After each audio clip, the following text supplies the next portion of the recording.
TV, Nairobi County. Tonight, two families in Nairobi's Kangemi estate mourn the loss of their loved ones who were brutally shot dead in the aftermath of the Sabasaba protests. The victims were allegedly shot by police deployed to control demonstrators along Wayakiwe, that is. Families insist that their relatives were carrying out their daily routines and were not involved in the protests when the shootings occurred. One of the victims was shot inside their own estate. Our reporter Franklin Wala spoke to the grieving families and filed this report. A mother's cry of anguish pierced the air. The pain too heavy to bear as she lays eyes on the lifeless body of her son, Elvis Maini.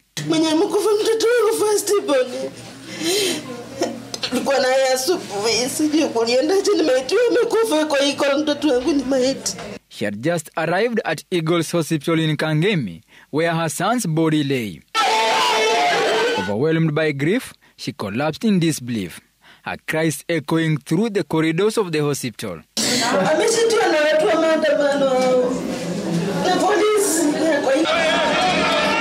It is alleged that Elvis was shot by police while on his way from work. A bullet to the chest ended his life instantly. The fatal shooting occurred along Wayakiwe in Kangemi area.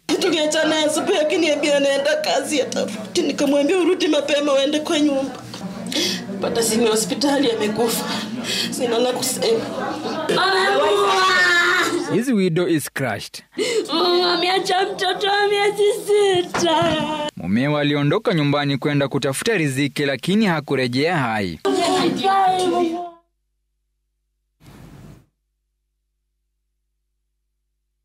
She is too broken to speak clearly.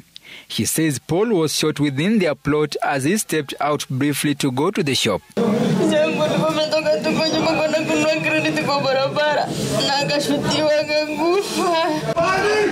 Both Paul and Elvis were rushed to Eagles Hospital, but it was too late. Doctors pronounced them dead on arrival. Several others are still being treated at the facility. Among them is Joseph, who was shot in the thigh. He claims the same officer who killed Elvis fired at him as well. He narrowly escaped death. Sasa ule kumbele yangu naona ameanguka chini, huyu ndio ule amepigwa risasi kwa kifua.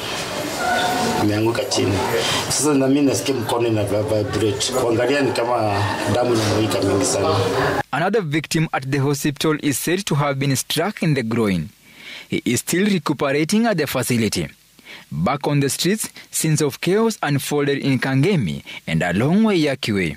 Police engaged in running battles with the protesters attempting to force their way into the city. Franklin Wala, Citizen TV.